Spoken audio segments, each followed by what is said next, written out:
Well, thanks for being here. This is always exciting. It's Kiersten Day. Enough about us and more about Kiersten. Um, a few things. I don't always assume everyone knows what FAS does. Most of the people here do, but we have a viewing audience right now, and we want to take advantage of this. Um, Let me describe it in a nutshell. They keep everything moving and grooving. They look at the operations of our building, and that's not an easy task. They look at our green fleet of vehicles and make sure that we are using them responsibly and repairing them. They control our customer service bureau, and that becomes a critical portal to everyone that wants a pothole fixed or some work done. We try to have in our administration an emphasis on core services, and as we continue to deal with some of the madness we see in Washington, D.C., we know that people want good core services, in addition to being a progressive, welcoming city and the other values that we have. But in addition to that, they want to make sure the lights are on and that we are responding to their needs. And you have just been masterful in your leadership, if I'm going to put it mildly. Um, One of the parts of your ecosystem, if you will, is our work in minority and women-owned businesses. And I see Ollie Garrett here from Table 100. Thank you for being here, and I see other business owners here. What I've always said in this kind of space is that the people going through the motions for the city, they have to really care. They have to really get it. They have to really be engaged, because we can say all the lofty things up here on the 7th floor, but unless the department really embraces this work, we're not going to get it done.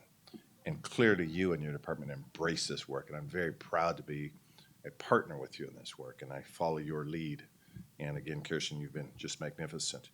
Uh, in case you want to know how you become a department head, that's where the big bucks are.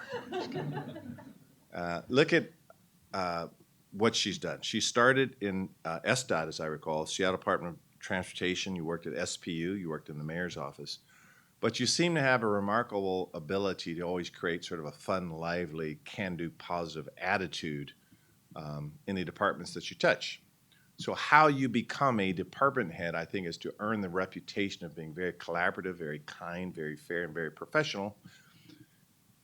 And, we do a little snooping around when they prepare my notes. And a few of these notes, first of all, you are a respected and trusted leader and known for kindness and humility. Now, that's coming from you. No, I'm just kidding. That is the reputation you've developed. Very thoughtful in connecting with staff and understanding the diverse range of work happening within your department, and extremely resourceful and knowledgeable. I've been told about some of the fun things you do about, celebrating milestones, births and retirements. I've been told about the what's it called, the Pine Car Derby race, which I didn't know about until I first asked the law department whether we can do that. No, I didn't do that. I've heard you never won, by the way, but that's okay. And I know that you are very proud of your partner Zubin and your beautiful son Sai, and I know he's competitive like you. The competitive juices flow, and so I teased him and said he got flag football coming next, which I think is. There's a new sport called I'm using you as an example.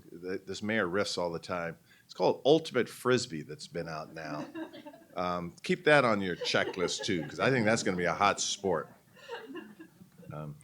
But in all seriousness, you really epitomize our One Seattle model. This is really tough work. I have city employees here. We are called to serve in very difficult circumstances. And there's one word that kept coming up over and over about you, which I'm most proud of. That's kindness. It doesn't show up on a resume. I know you went to graduate school in Michigan. That shows up on a resume. In fact, you almost lost one of the votes on the city council. You got unanimous. No, I'm just kidding again. Michigan's an outstanding school, of course. But kindness. Kindness doesn't show up on a resume. So I'm honored to celebrate the unanimous vote by the Seattle City Council, and I want to thank the community for celebrating this. There could have been just 3 people here, right? But it speaks volumes of who you are and what you've done. So I'm very proud to be a mayor with you. And with that, we're going to have the ceremonial pin affixed by our city clerk, Sharon, and we'll do that right after you say a few words, if you don't mind. I present to you our new director, Kiersten Grove.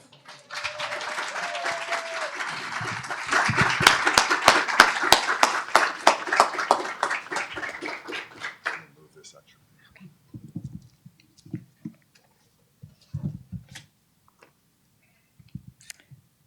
So this is maybe my nightmare to speak after the mayor, but first, thank you all very much for being here.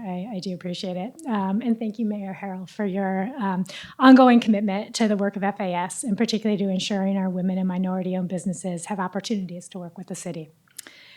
I'd also like to thank Marco Lowe, Kay Lee, and Dan Nolte for their assistance and their time.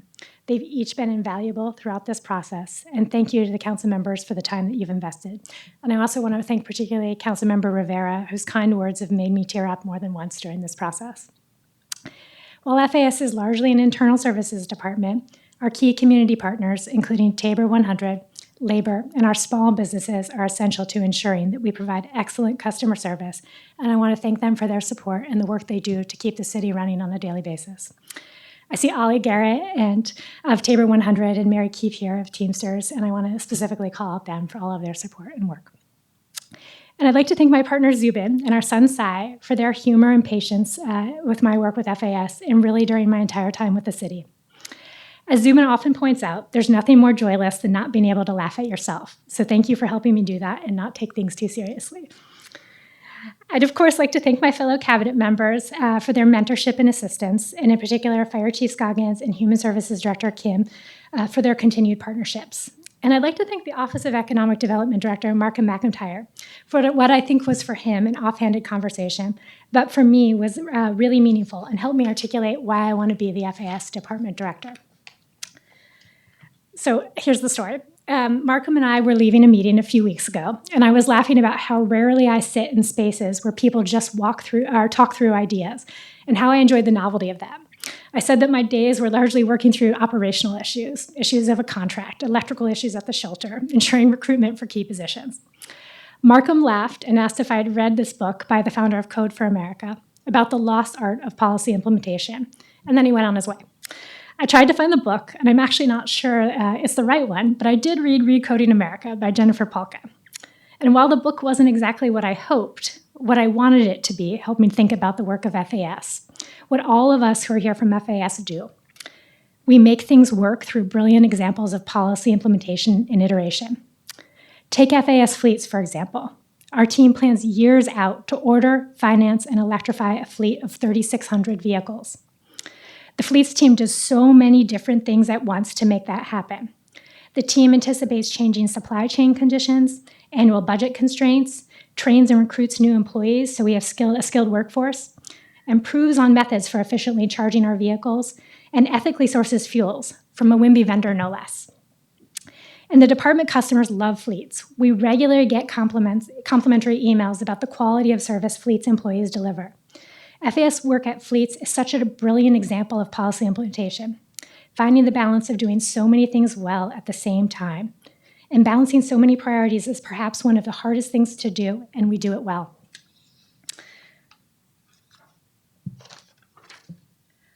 Ortark FAS Purchasing and Contracting.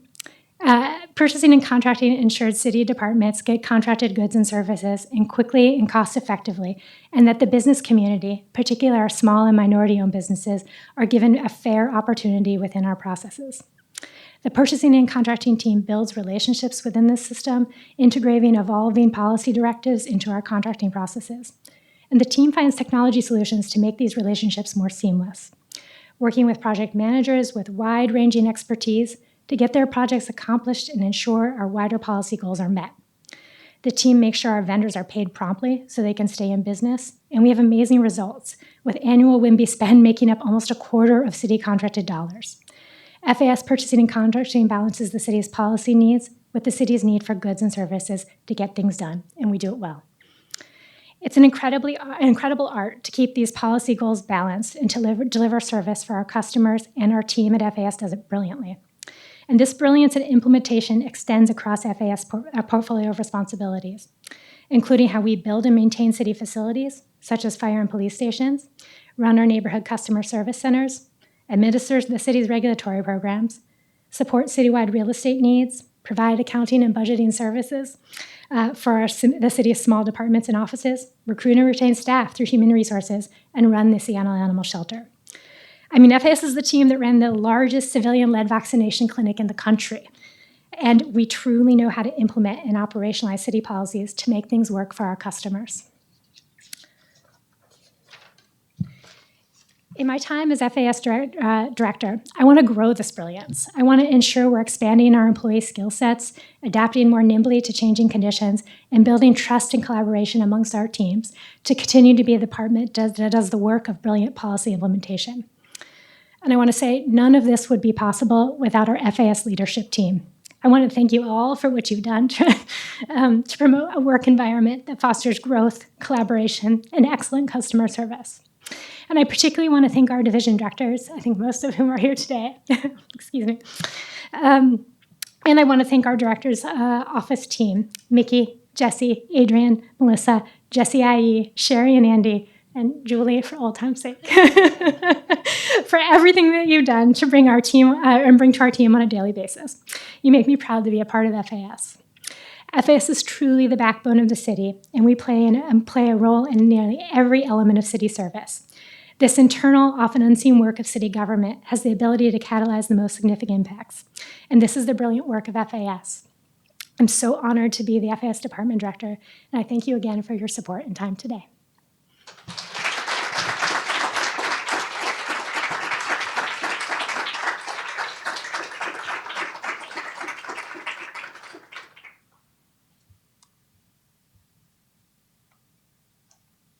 Right here.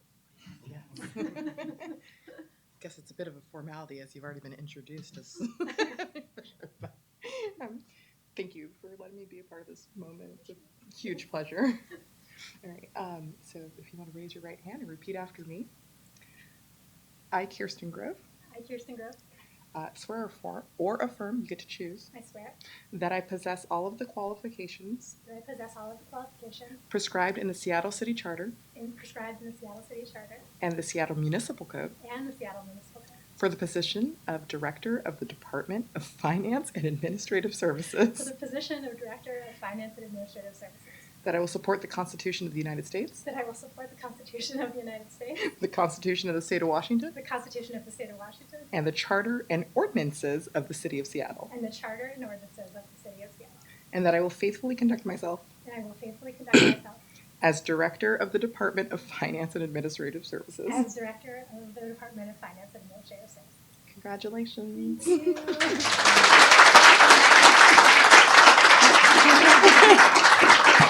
It's a pleasure.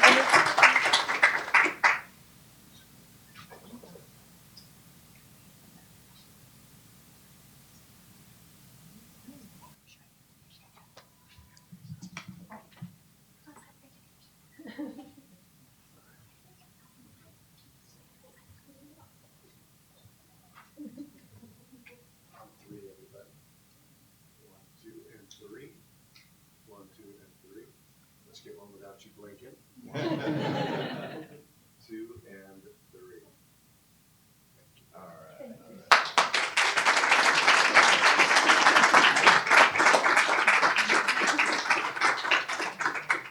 Okay, there are drinks and refreshments around the neighborhood here. So, okay. What a great day. I tell you, Kiersten, she said, and we practiced a little earlier, she said, you know, I don't have a really good team. I'm carrying the team. No, I'm just kidding. She's very, very proud of her team, as we all are. Thank you very much. Let's have a great afternoon. All right.